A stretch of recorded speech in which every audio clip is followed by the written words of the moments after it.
Hi hello welcome to N9 media. నేను మీ journalist Srinidhi. Digital arrest తో జాగ్రత్త, ఉన్న చోటే లక్షలు దోచేస్తారు. ముందుగా మీకు note, it's an important video. First of all video మొత్తం చూడండి, ఆ తర్వాత మీ వాళ్ళందరికీ కూడా షేర్ చేయండి. తెలియని నెంబర్ నుంచి మనకు ఫోన్ వస్తుంది. మేము పోలీసులం మాట్లాడుతున్నాం, ఇది చాలా సీక్రెట్ సమాచారం, మీ పేరిట డ్రగ్స్ పార్సిల్ వెళ్ళింది, మొత్తం ఇన్వెస్టిగేట్ చేస్తున్నాం, మీ డీటెయిల్స్ అన్నీ మా దగ్గర ఉన్నాయి, మిమ్మల్ని అరెస్ట్ చేయడం గ్యారంటీ అంటారు. ఉన్నట్టుండి ఈ ఫోన్ ఏంటో, ఆ బెదిరింపు ఏంటో మనకు అర్థం కాదు.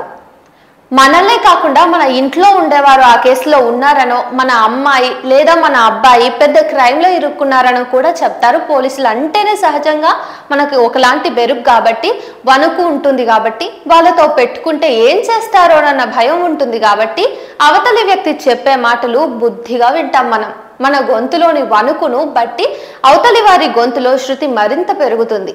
మీరెక్కడ పని చేస్తారో, మీ బ్యాక్గ్రౌండ్ ఏంటి, డ్రగ్స్ తీసుకుంటారా, మీకు ఎవరో అమ్ముతున్నారు లాంటి ప్రశ్నలు వేస్తారు. అవతలి వారి గొంతులో తీవ్రతకో లేక డ్రగ్స్ అనే మాటకో మనం భయపడతాం. కొద్దిసేపు బెదిరింపుల పర్వం జరిగాక ఇప్పుడేం చేయాలి సార్ అనే మాట మన నుంచి వస్తుంది. వెంటనే అవతలి నుంచి డీల్ మొదలవుతుంది. 50 లక్షల నుంచి మొదలైన బేరం 5 లక్షల వరకు తగ్గొచ్చు. అంతకంటే తక్కువ అంటే కష్టం అంటారు. మా పైసార్కి ఇవ్వాలి, ఆ పైన ఉండే ఆఫీసర్కు ఇవ్వాలి అని అంటారు. పోలీసులంతా లంచాలు తీసుకుంటారన్న గట్టి నమ్మకం మనకు ఉంటుంది కాబట్టి మనం కూడా నిజమే అనుకుంటాం. చేతికి ఇవ్వద్దు, ఫలానా అకౌంట్కి పంపించండి అంటారు అవతలి వారు. మనలో కొంత అనుమానం మొదలవుతుంది. అయితే వెంటనే అవతల వారి నుంచి వీడియో కాల్ వస్తుంది. పోలీసులు దుస్తులు వేసుకున్న ఓ వ్యక్తి కనిపిస్తాడు. ఆయనే పోలీస్ అని మనం ఫిక్స్ అయిపోతాం. బుద్ధిగా వాళ్ళు చెప్పిన అకౌంట్కి డబ్బు పంపించి హమ్మయ్య అనుకుంటాం. అక్కడితో కథ అయిపోదు. వారం తర్వాత మళ్ళీ ఫోన్ వస్తుంది. 5 లక్షలు సరిపోలేదు, కేసు చాలా సీరియస్ అంటారు. అరెస్ట్ వారెంట్ ఇష్యూ చేశారు, రేపు మిమ్మల్ని అరెస్ట్ చేస్తారని అంటారు. నమ్మకపోతే చూడమని వీడియో కాల్ చేసి అరెస్ట్ వారెంట్ చూపిస్తారు కూడా. అందులో మన పేరు స్పష్టంగా ఉంటుంది. వెన్నులో వణుకు పుడుతుంది. చచ్చి చెడి మరో 5 లక్షలు తెచ్చి వారు చెప్పిన అకౌంట్కి వేస్తాం. అక్కడితో వదిలితే ఓకే, లేకపోతే మళ్ళీ ఇదే రిపీట్ అవుతుంది. ఇటీవలి కాలంలో విపరీతంగా జరుగుతున్న డిజిటల్ అరెస్ట్ మోసాల్లో ఇదొక ఉదాహరణ మాత్రమే. ఇంకా చాలా రకరకాల మోసాలు ఉంటాయి ఇందులో. మచ్చుకు కొన్ని ఇక్కడ నేను మీకు చెప్తాను, వినండి. నోయిడాకు చెందిన పూజా గోయల్ అనే డాక్టర్కు ఫోన్ చేసి మీరు పోర్న్ వీడియోలు తయారు చేస్తున్నట్టుగా కేసు నమోదైందని చెప్పి బెదిరించారు. కేసు మాఫీ చేయాలంటే డబ్బులు ఇవ్వాలని బెదిరించారు. వారి మాటలు నమ్మిన ఆమె 60 లక్షలు చెల్లించి మోసపోయింది. ఉత్తరప్రదేశ్ మాజీ చీఫ్ సెక్రటరీ అలోక్ రంజన్ కు గుర్తు తెలియని నెంబర్ నుంచి ఫోన్ చేసి మీ క్రెడిట్ కార్డు బిల్ ఇంకా కట్టలేదని చెప్పారు. వారు అన్ని వివరాలు సరిగ్గా చెప్పడంతో ఆయన నమ్మి వారికి 32,000 డబ్బులు పంపించారు. అనంతరం తాను మోసపోయినట్టుగా గుర్తించారు. హైదరాబాద్ కు చెందిన ఓ మహిళకు ఫోన్ చేసి తాము ఎయిర్పోర్ట్ నుంచి మాట్లాడుతున్నామని, మీకు ఇంటర్నేషనల్ పార్సిల్ వచ్చిందని చెప్పేసి చెప్పారు.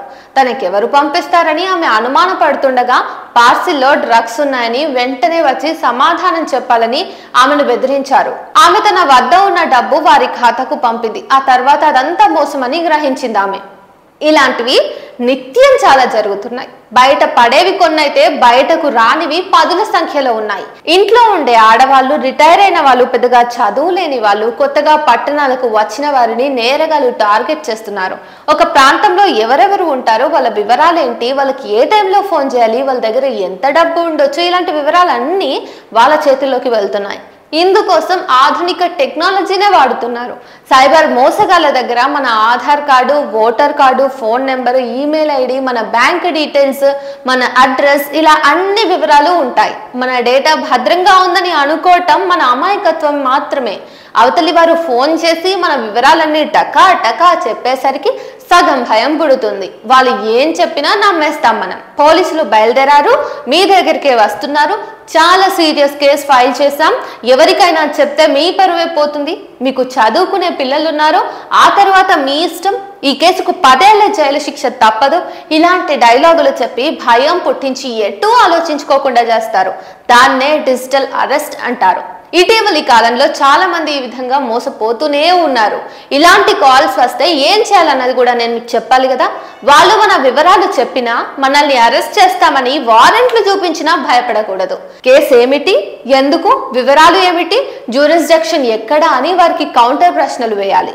దీంతో వాళ్ళకు మనం ఏమిటో అర్థమవుతుంది. కాల్ రికార్డు చేయాలి, అవతలి వారి వివరాలన్నీ అడగాలి, ఏ ఊరు, ఏ స్టేషన్, ఎస్ఐ ఎవరు, సిఐ ఎవరు అంటూ వాళ్ళను ప్రశ్నించాలి. వాళ్ళు నిజమైతే పోలీసులు అయితే చెప్తారు, లేకపోతే తడబడతారు. నేను స్వయంగా వస్తాను, ఎక్కడికి రావాలో చెప్పమని అడగాలి, లేదా వాళ్ళే వస్తానని అంటే భయపడకుండా రమ్మని చెప్పాలి. నిజంగా పోలీసులు అయితే అలా ముందుగా చెప్పి రావటం అనేది ఉండదు. వాళ్ళు వీడియో కాల్ చేస్తే ఐడి కార్డులు, చుట్టూ ఉన్న పరిసరాలను చూపించమని అడగాలి. ఫేక్ పోలీసులు అయితే ఆ పని చేయలేరు. కేసు ఫైల్ చేసాం, స్టేషన్కు రావాలి, 10 ఏళ్ల జైలు లాంటి డైలాగులు చెప్తే మా ఫ్యామిలీ లాయర్ మీతో మాట్లాడతారు, మీ నంబర్ ఇవ్వండి, మేమిద్దరం కలిసి స్టేషన్కి వస్తామని చెప్పాలి. లాయర్ పేరు చెప్తే చాలా వరకు నేరగాళ్ళు భయపడి జారిపోయే అవకాశం ఉంది. ఇలాంటి జాగ్రత్తలన్నీ ఫాలో అవుతూ డిజిటల్ అరెస్ట్ నుంచి మిమ్మల్ని మీరు, మీ కుటుంబాన్ని మీరు, మీ పరిధిలో ఉన్నటువంటి వాళ్ళను మీరు రక్షించుకోండి. N9 మీడియాను ఫాలో అవ్వండి. మన ఛానల్లో వచ్చే వీడియోస్ అన్నింటినీ ఫాలో అయ్యి మీ వాళ్ళందరికీ షేర్ చేయండి. మళ్ళీ కలుద్దాం.